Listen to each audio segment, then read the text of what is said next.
प्रधानमंत्री से इतना चिढ़ क्यों है?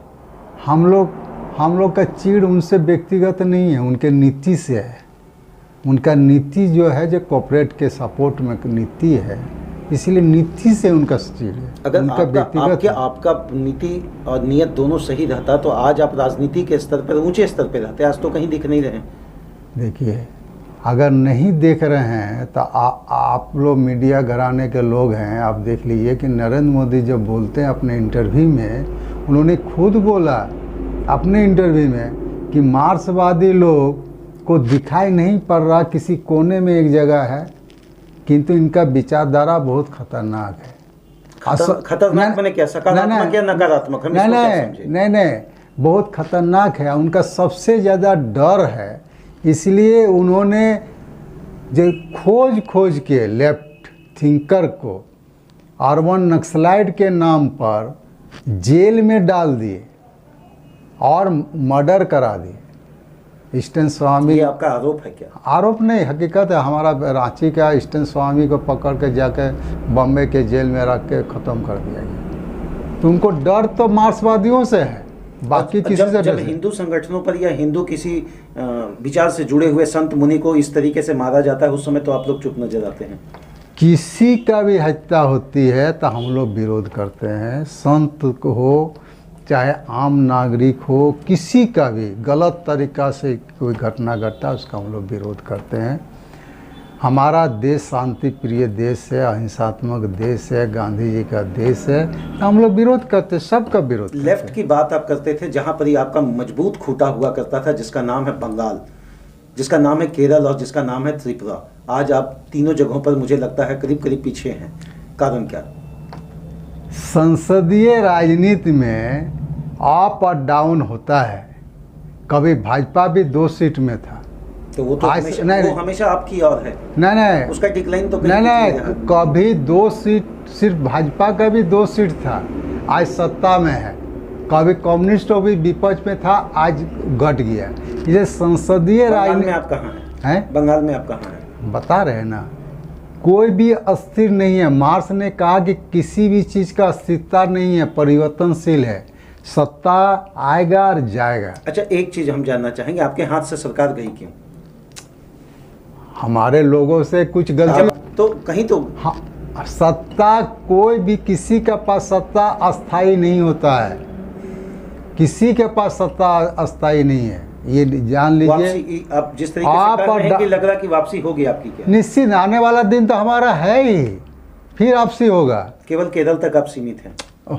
आप बता रहे हैं ना, केरल ही नहीं पूरा देश में आ रहा। आज क्या हो रहा है, पूरा लैटिन अमेरिका में हम 11 देश में 10 देश में बात करें, हम किसी दूसरे देश का नहीं मार्क्सिस्ट की जब हम बात कर रहे हैं तो हम वही बात करेंगे कि लेफ्ट वाली बात लेफ्ट तो नहीं हो जाएगी कहीं? नहीं, भारत में ही आपने देखे होंगे कि भारत में भी आज सबसे ज़्यादा अटैक किस पर हो रहा है? केंद्र की सरकार के मजदूरों पर। किसका अटैक हो रहा है? किसानों पर। किसका अटैक हो रहा है? नौजवानों पर। कहीं ऐसा नहीं लगता मोदी जी के अगेंस्ट में एक लॉबी क्रिएट करने की कोशिश की जा रही है? मोदी एक व्यक्ति कोई मायने नहीं, उनका नीति के खिलाफ हो रहा है। कौन सी नीति खराब है उनकी? उनके सारे नीतियाँ खराब है। तो हर समय अगर सारी नीतियाँ उनकी गलत है तो हमेशा पार्टी आपकी और क्यों है? लोगों का आज जो झुकाव है वो बीजेपी की ओर क्यों? बीजेपी के ओर झुकाव नहीं है। अगर उसमें दम है, आपके माध्यम से हम कहना चाहते हैं कि सिर्फ ईवीएम को हटा के वो लड़ ले चुनाव, तो उनका 2 नहीं 0 हो जाएगा। अभी कर्नाटक में क्या ईवीएम नहीं था क्या? अब तो मजबूरी है, ईवीएम तो था। कांग्रेस जब जीत गई नहीं, राज्य में देखिए यही तो स्टेप है ना कि राज्य में कहीं कहीं उनको चुनाव के पहले 2024 के पहले कहीं कहीं राज्य में वो दे देंगे। जैसे पंजाब में भी हार गए, हिमाचल में भी हार गए, कर्नाटक भी हार गए। आपका कहना है कि चुनाव आयोग को पूरी तरह से वो संचालित कर रहे हैं क्या उनकी पद्धति को? इसमें कोई संदेह है क्या? कोई संदेह नहीं है। आप जिम्मेवारी से इस बात को कहेंगे एक पार्टी के महासचिव? ना, एकदम जिम्मेवारी के। आज चुनाव आयोग पूरी तरह से उनके चंगुल में चल गए। आपने देखा ना महाराष्ट्र में क्या हुआ, चुनाव आयोग का रोल क्या हुआ? आपने देखा चुनाव आयोग का रोल क्या हुआ? आप आपका किसी भी चुनाव आयोग का, आप जिस ईवीएम मशीन जहाँ से पैदा हुआ जापान से, जापान रिजेक्ट कर दिया। सबसे बड़ा लोकतंत्र के लिए अमेरिका बोलता है, अमेरिका रिजेक्ट कर दिया, फ्रांस रिजेक्ट कर दिया। कभी किसी फिलोसफर ने कहा था बैलेट पेपर अपने आप में एक बुलेट पेपर होता है। मैं ये जानना चाहता हूँ, क्या आप तकनीक के माध्यम से नहीं चलना चाहते हैं, फिर से पुरानी पद्धति पे क्यों आना चाह रहे हैं? देखिए,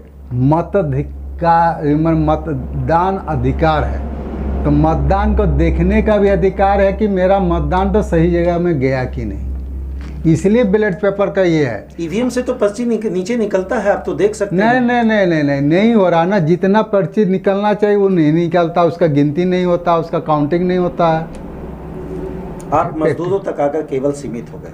नहीं, मजदूर मजदूर को भी आपने बांट दिया, एक तरफ संगठित एक तरफ असंगठित। आखिर मजदूर तो मजदूर है। मजदूर का हमने नहीं बांटा, पूंजीवादी संगठनों ने उसको बांटने का प्रयास किया, बांटा। मजदूर को भी डिवाइड किया। के लिए क्या किया? मजदूर के हर चीज़ के, आज जो आप राष्ट्रीयकरण का देख रहे हैं कि इंदिरा गांधी ने राष्ट्रीयकरण किया, वो लाल झंडा का देन था, उस समय सीपीआई का देन था। सीपीआई ने जो समर्थन दिया था। कहाँ हैं आप? हम अभी नहीं हैं। झारखंड में कहाँ हैं? हम नहीं हैं, बता रहे। फिर कैसे वापसी होगी? अगर आप कहते हैं अगर विरोध नहीं करेंगे, आप एक तरफ कहते हैं महंगाई है, एक तरफ कहते हैं पेट्रोलियम प्रोडक्ट का। जनता जब जातिवाद से, जनता जब भ्रष्टाचार से, जब जनता केवल सांप्रदायिकतावाद के खिलाफ में सोचेंगे कि ईमानदार और चरित्रमान लोग को लाएंगे तो हम लोग आएंगे, और जब ईमानदार और चरित्रमान लोग को जब लाएंगे तब हम लोग आएंगे। जनता कैसे जानेगा कि मार्क्सिस्ट का जो नेता है वो हमारा चरित्रवान है? उदाहरण है, पूरे देश में कॉमरेड ए.के. राय एक उदाहरण है, इतिहास है, उसे बोलने की जरूरत नहीं है, इतिहास है। माननीय कॉमरेड ए.के. राय जी का नाम लेकर आप राजनीति अपना खड़ा करना चाहते हैं। आप पर आरोप है आपने कोलियरी पर करोड़ों रुपए कमाए। कोलियरी की राजनीति में पहले नहीं, सबसे पहले तो हम पर सीबीआई ईडी जांच करना चाहिए। हम खुला चुनौती देते हैं आपके वाले से। हर विपक्ष का नेता यही बात ना, हर विपक्ष से सोच दीजिए, पूरे देश में लेफ्ट पार्टी पर कोई आरोप नहीं। पैसा नहीं कमाए। हम क्या, हमारा राजनीति करके आप पैसा नहीं नहीं, ये तो बादल। अब ईबीआई सीबीआई जितना उनका इनकम टैक्स जितना सबको चैलेंज करते हैं कि मेरा ही नहीं, जितना लाल झंडा सबको एक बार जांच कर लीजिए, तब आपको पता लग जाएगा। अच्छा, आप ये मानते हैं कि अगला विकल्प लाल झंडा या लाल सलाम ही है क्या?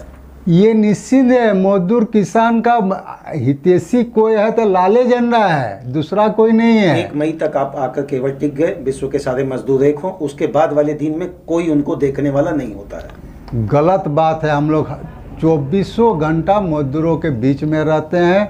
हम मजदूर का 24 घंटा दरवाज़ा हम लोग को खुला रहता है। हम लोग जो ऑफिस है, आप देखिएगा जाके कि ऑफिस में कभी ताला नहीं लगता है। क्या आपको लगता है कि आज राजनीति का जिस तरीके से बदलाव आया है, बड़ी बड़ी गाड़ियां, बड़े बड़े शानो शौकत की बात देखी जाती है, क्या मार्क्सिस्ट उसमें कहीं फिट नहीं बैठती?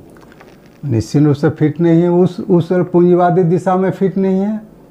हमारे लोग, हमारे विधायक मोटरसाइकिल में चलते हुए शहादत देती है, विदाउट बॉडीगार्ड में चलते।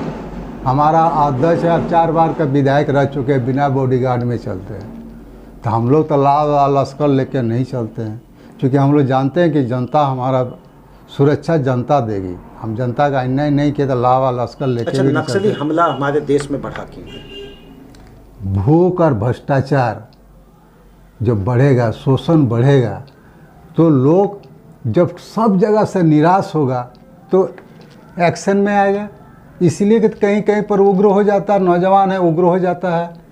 इसमें आप लोगों की क्या भूमिका होनी चाहिए थी कि उनको समझाना, उनको ना, हम लोग सामाजिक विचारधारा से हम लोग वापस लाएं उनको? हम लोग तो समझाइए रहे हैं, इसलिए ना आज हम लोग संसदीय राजनीति में 0 में पहुंच गए। तो आप समझाते अच्छा। हमारा पास पैसा भी नहीं है, हम जातिवाद भी नहीं करेंगे, हम सांप्रदायिकता भी नहीं करेंगे, जनता का भलाई करेंगे, हम घूस भी नहीं लेंगे, हम गलत भ्रष्टाचारी भी नहीं करेंगे, और जनता का चुनाव में टोटल मीडिया को, बड़े बड़े मीडिया घराना जो है उसको पैसा चाहिए, विज्ञापन चाहिए, तब हमारा दिखाएगा अंदर। जनता भी से कहाँ इसको टीवी में दिखा रहा है, इनका तो सिम्बुले नहीं दिखा रहा है, तो वोट भी नहीं देगा। नतीजा है कि गलत दिशा में लोग चला जाता है। हम लोग तो चुनाव भी आज प्रचार पर आकर टिक गया। प्रचारे पर टिक गया। आप पूरा चैनल, आप 150 चैनल आप देखिए तो सिर्फ उसमें कांग्रेस और बीजेपी दिखाता है, डिस्कशन में कांग्रेस और बीजेपी दिखाता है, कोई दूसरा को दिखाता है क्या? चलिए अंतिम कुछ एक प्रश्न के साथ हम लोग वाइंड अप करेंगे दादा। क्या अगर वापस आते हैं, आपकी सरकार बनती है, तो किन सारी चीज़ों को आप जनता के लिए? सबसे पहले मेरी सरकार आएगा तो हम लोग काम का अधिकार को संविधान में लागू करेंगे। आज तक हमारा देश में ये लड़ाई नहीं हो रही है कि हम काम का अधिकार को, शिक्षा का अधिकार को हम लोग लड़ के लागू करवाए। काम का अधिकार को संविधान में लागू करेंगे। 18 साल काम देंगे। हाँ, 18 साल के बाद जिसको काम करने का अधिकार है उसको हम लोग काम देंगे। इसे काम का education for all, jobs for all, ये हम काम करेंगे। सबसे पहला मेरा काम होगा, हम लोग जिस दिन आएंगे। और एक आदमी, आपको बता रहे, एक आदमी एक काम करेगा। हमारा देश में क्या है, एक आदमी 4 काम कर रहा है। हम ही बिजनेस कर रहे हैं, हम ही नौकरी कर रहे हैं, हम ही सारे संपत्ति का मालिक है। सारे संपत्ति वाला को, एक आदमी को एक काम करेंगे तो हमारा देश का समस्या ही समाधान हो जाएगा। समानता और स्वतंत्रता को पूरी तरह से धरातल पे उतारेंगे। इसे कौन सा, एक तरफ आप देखते हैं कि हजार करोड़ रुपया टैक्स माफ़ कर रहा है पूंजीपति का, और गरीब लोग का टैक्स लिया जा रहा है। हमारा देश में सरकार बनेगा तो कॉर्पोरेट घरानों से टैक्स लेंगे और ऐसे लोगों को टैक्स माफ़ करेंगे हम लोग। क्या आपको लगता है कि भारत के लिए केवल और अंतिम विकल्प लेफ्ट है? निश्चित रूप से लेफ्ट का अभी भी पूरे देश में इतना, हमारा 34 साल राज चला, किंतु किसी पर भी भ्रष्टाचार का आरोप लगा क्या? इतना एजेंसी है, आज नरेंद्र मोदी की एजेंसी सबके पीछे जा रहा है, किंतु कहे ना ईडी या सीबीआई कौन कम्युनिस्टों के पीछे में लगा दिया जा सकता है? एक भी पूरे देश में, हम लोग को बात छोड़ दीजिए, पूरे देश में है हिम्मत, नहीं लगा सकते। क्योंकि यहाँ का नेता चरित्रमान होता है, ईमानदारी होता है, और बहुत कष्ट से, जो मजदूर है उससे भी कष्टदायक जीवन जीता है। सारे लोग नेता बनता है ना, नेता बनता है तो उसका शरीर का रौनक, चेहरा चकचक होता है, गुलजार होता है। और हम लोग का जो नेता बनता है ना, 60 आते आते किसी का टीबी, किसी का कैंसर, किसी का हार्ट, किसी का किडनी फेल होते, 70 होते होते चला जाता है। जनता के बीच में रहना चाहते हैं। यही अंतर है, कम्युनिस्ट लोग का यही है, चेहरा से संदेश देंगे अंतिम टोन वाला नहीं होता है, बिना अंतिम टोन भारत वाला। के सभी सदस्य नागरिकों को क्या संदेश देंगे? यही संदेश देंगे कि मजदूर किसान के हाथ पर, नौजवानों के हाथ पर, आज नौजवानों का क्या दुर्दशा हो रहा है, देश में क्या हो रहा है, अब महिलाओं पर क्या अत्याचार हो रहा है। दिल्ली में बैठे हुए हमारा माने सरताज है, हमारे बेटियां लोग आप देख रहे हैं। इस सरकार में क्या हो रहा है, इसके आन मुकर अनभक्त मौन बनिए। सही लोकतंत्र लाने के लिए सही लोग को, कैरेक्टर चरित्रमान लोग को लाइए, नैतिक वाले लोग को लाइए, और पैसा वाला को नहीं, गरीब गरुआ को लाइए, जिसका चरित्र है, जिसका विचार है, विचार को लाइए। सही अगर नेतृत्व होगा, सही अगर विचार होगा, तभी हमारा देश का कल्याण हो सकता है। पूंजीवाद को पूंजीवाद से समाप्त नहीं किया जा सकता है। पूंजीवाद का विकल्प समाजवाद है, इसलिए समाजवादी को लेंगे। धन्यवाद। धन्यवाद।